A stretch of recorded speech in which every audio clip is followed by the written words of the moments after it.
Hi, I'm Andrew Armstrong and welcome to the Back Office Teardown Lab. Today we're going to make a kit. Again, another one of these kits that I have no idea what it is, but before I start that I want to show you two things, if you don't mind. You know, you might jump ahead a couple of minutes. First thing is the Bits Electronics. I basically got this on eBay to repair some Walkmans, and it's a whole pack of tape drives. I think there's loads of them. I think it's like 60 or something for £3. So you can't go wrong if you're looking for tape drive belts. Another thing I got off the interwebs, I can't remember if I did a video on this. I've already lost a part of it. It's been sitting around for so long. This is an ATX power supply breakout board. So you can use an ATX power supply as a bench power supply, and you have an on-off here, which is quite good because I don't have high current bench power supplies. My maximum is 2 amps, and you get way more than 2 amps, I believe, out of an ATX power supply. But handily enough, you also get USB and the negative rail. So you get the negative 12 volts, the plus 12 volts, plus 5, plus 3 V3. So you can't go wrong on that. They're all fused, and you get some additional headers here. So very useful. And also, I was given this by Mr. Jared Rebo, the multi-rotor guy. You do know him. And this is an interesting thing. I think we'll study this first because I'm a little bit peckish, to be honest with you. And I think it's from China. I'm going to admit I don't know the characters. I don't identify them. But the thing that's curious, it's got corn, and there's a picture of a character with a corn cob hat. But it looks like a weird little sausage, doesn't it? A little squidgy little sausage. So I'm just going to take a little bite out of that while I think about how we're going to assemble that. Now, looking at that board, let me get the bits out. While I'm eating my little sausage, you can study this. It looks to me to be some sort of sound-operated switch. I'm going to give it that. It looks like a sound-operated switch just because it has a microphone, a 5-volt input and an output. And that's about it. But there's a whole bunch of other components on there.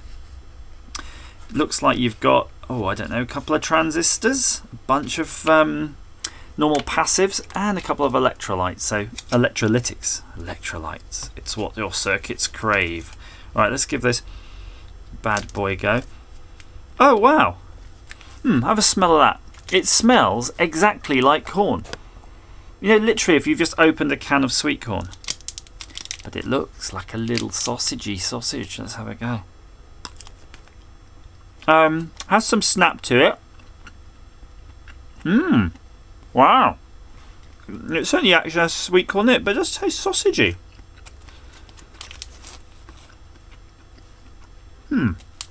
I've no idea if it's actually got meat in it. If you can understand that, please let me know. That's rather nice. Might just finish that. Right.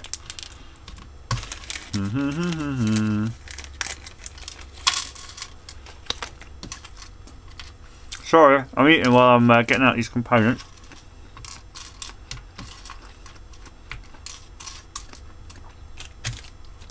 So this would have been an eBay purchase.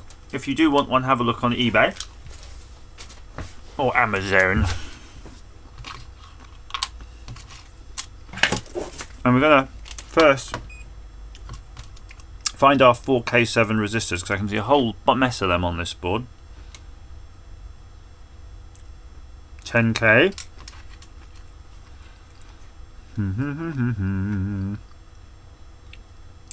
4.6K, that's close enough. And we're going to use our Brian Jones Power Crazies provided resistor bender. Although now with our fancy pants new 3D printer, we can probably do a video on that. Although I haven't even done a video on the printer. So if you haven't been following my Twitter, I got one of these Anycubic Cossols to replace my aging make replicator thing printer, and it's really good. I'm finding it amazing. I'm making all sorts of crazy things. In fact, there's all stuff lying around here. Look, there's a RetroNet. Woohoo! With an actual unit in it. Should put that somewhere safe. Wondering where that went to. And the main difference about that printer compared to previous ones is that you just literally turn it on, tell it to go, and it just works. It doesn't screw up like the old 3D printers I used to use, and the best part is you can get the object off the board as well without knackering it. And even if you did knacker it, you could recalibrate it because it has an auto bed leveling system on it. So all of that's good. It's like they really come leaps and bounds. It's probably about 7 years younger than the other 3D printer, so you can see the technology, of course, must have moved forwards in 7 years, but I'm just totally blown away. Once it becomes a sort of fire and forget exercise, 3D printing, you have the printer running all the time, because then before you go to bed, you set it off to make you something nice for the morning. Right, so I think I've got a spare 4.7K, if I'm not mistaken. We'll pop those in. And I believe these ones over here were the 10Ks, so we might as well put some of those in. Let's see how many we've got. We've got 1, 2, 3, 4. At least 4 to do. I wonder if I could do 4 in one go with this doodad. So there's 4. Boom! You certainly can. That's a marvel of modern technology. I'll have to go on Thingiverse and see who needs all the credit for that.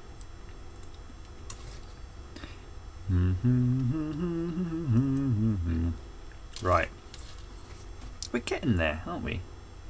We're moving along swimmingly. I've not had too much luck with these kits though. I've recently been doing some videos on them that I can't use really, just unfinished videos, so cracking on, doing all the stuff, and then the bloody thing doesn't work. And I just want it to work. And I'm thinking of putting some time in to design some stuff. We'll roll our own kits. We don't need your stinking kits. Let's get some diodes in. Wow, this is a pretty cool build. You can just pretty much get everything in it. It's got like a lot of nice flat components, so you can get all these passives in right away. Get that in there. Where's this other diode? I think I saw it right there. Get all your passives in, and then you're right. So we need a 750K. That's huge, isn't it? That's huge mungus. A 750K. Is it that one? Is it that one? Half a K. Half a K. And that's got to be it. 0.62 mega. Close enough.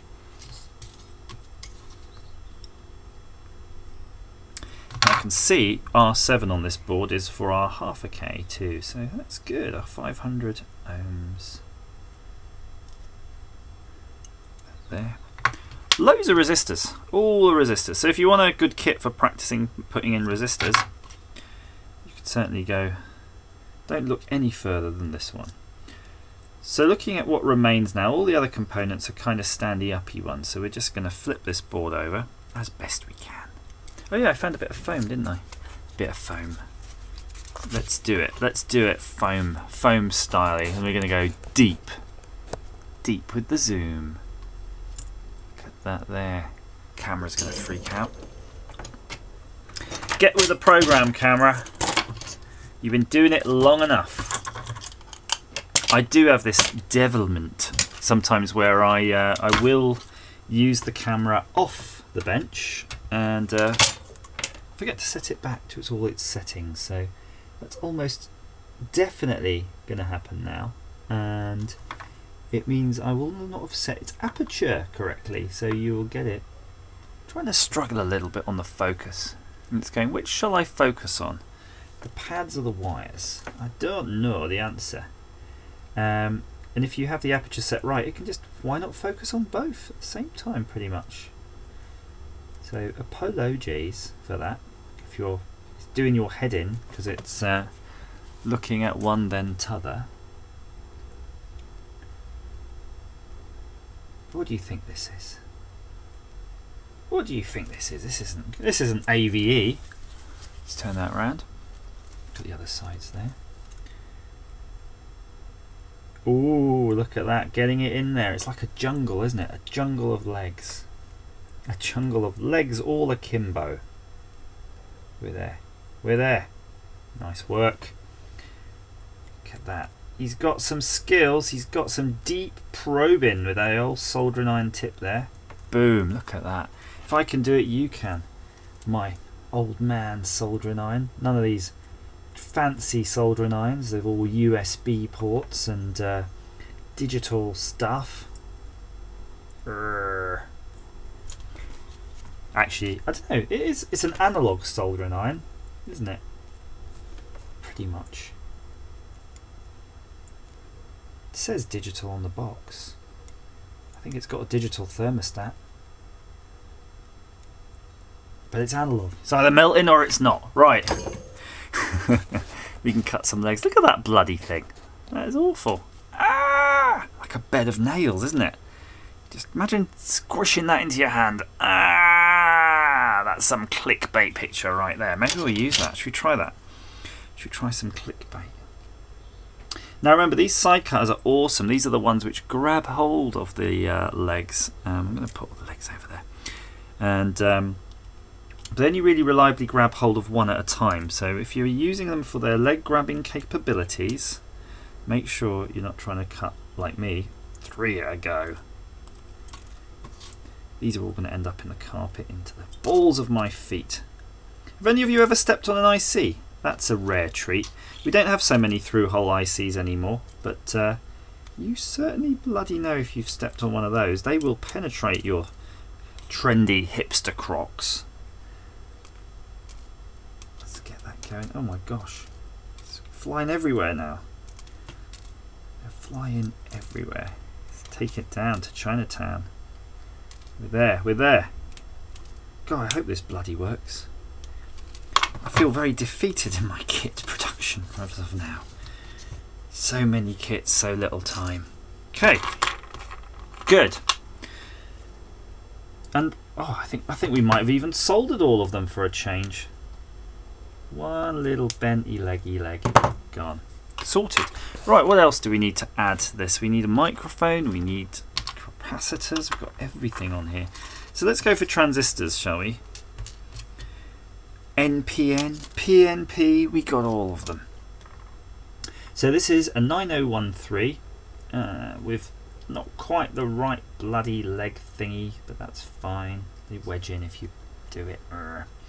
What else do we have? Another 9013, that's convenient. Oh, they're all 9013s. What? What? That's odd, isn't it? Why does it need 4 transistors? What the heck is this doing? What is this circuit going to be?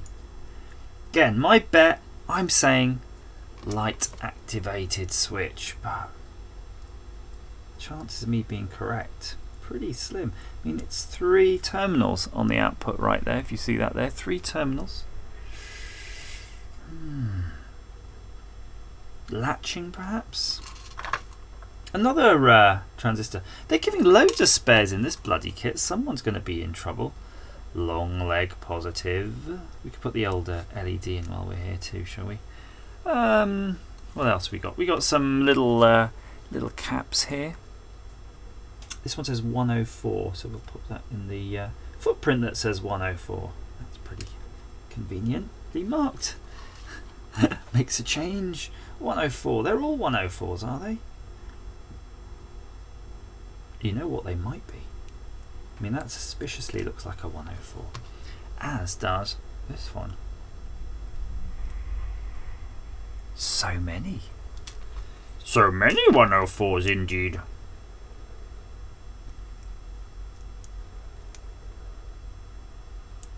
Gotcha.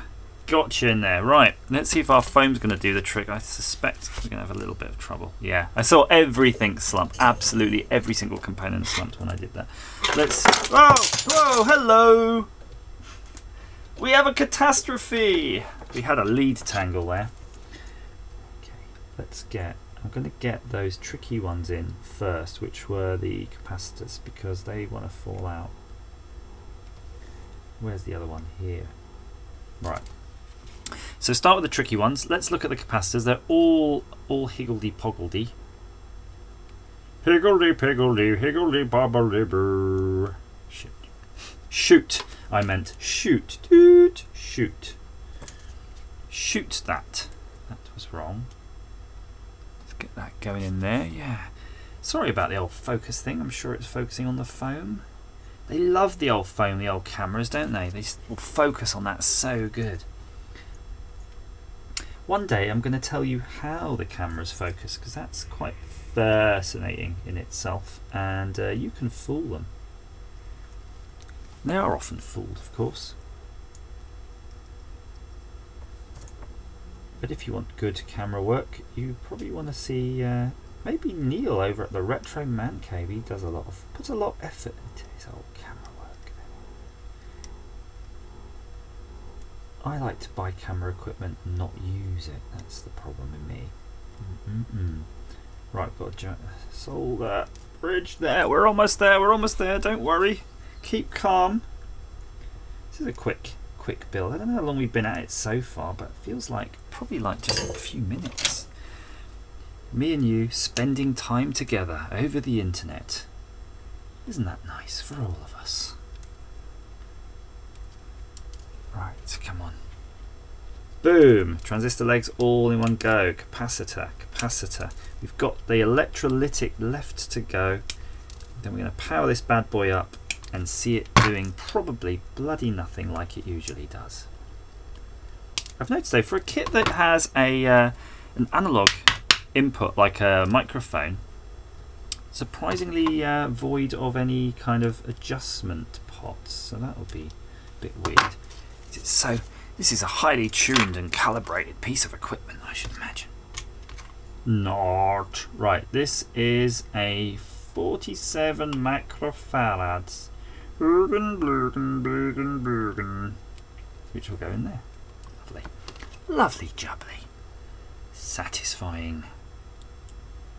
And there's his partner, the 0.1 microfarad. All of the farads, all the time. This is Drive Time Back Office Radio. Let's do it. So if you had this kit to do some sound to electronic switching, what could you do? How about a thing if you clap? Everybody, yeah, clap your body. That's wrong. Right. Ooh, we're almost there. I'm on my way from misery to happiness again. There we go. I think this could be a clap. You know why? It's got so many weird stuff on it. If you think it's just a sound operated switch, right? Wouldn't it just have a microphone and a transistor and maybe a level trim? But this has got lots of other transistors, so I'm wondering if it's latching. It's got a latching circuit, because if you're going to clap, you're going to go clap on and clap off. However, we don't have to guess about it now, because we're going to check this out real quick. Just going to have a little touchy of this guy. Yep, we had a bridge right there. Oh,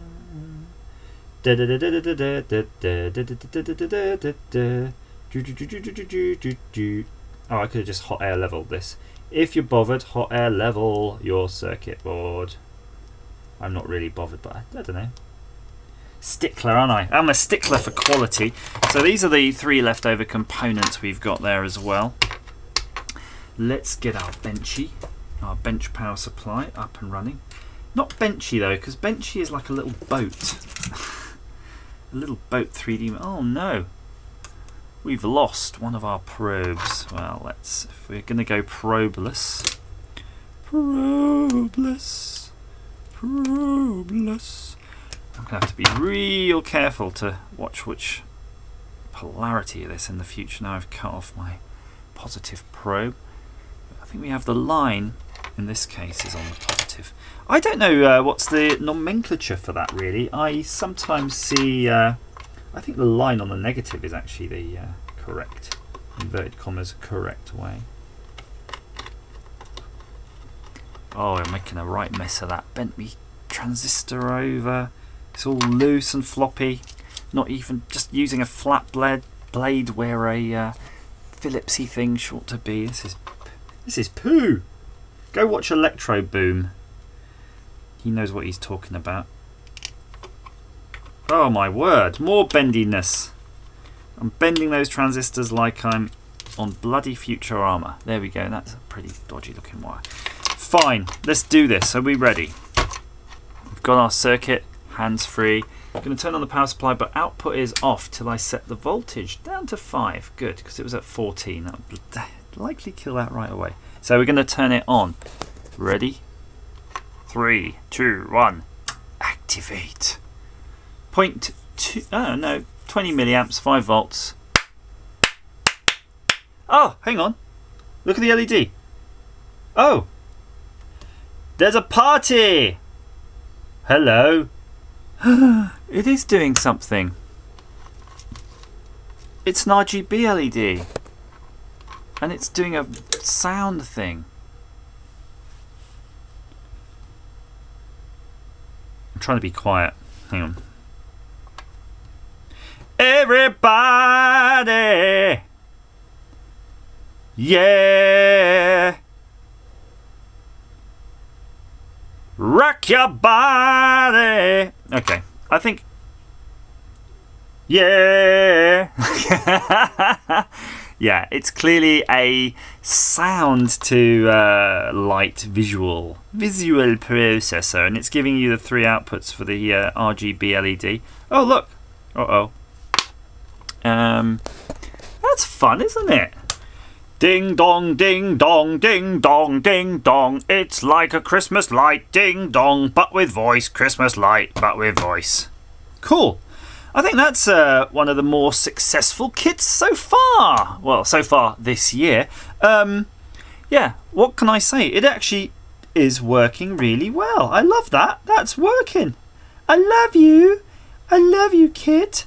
I don't see any markings on it, so just probably look in your eBay or Amazon for, you know, sound to light kit. And if you have those LED strip lights from your Christmas tree with suitable driving things, I mean, you could try it here, see what happens. I don't know if you're going to have the right levels. You might have to get some transistor action going on to drive the external stuff a bit harder. But yeah, you could certainly get something going with that. And as ever, thank you for watching.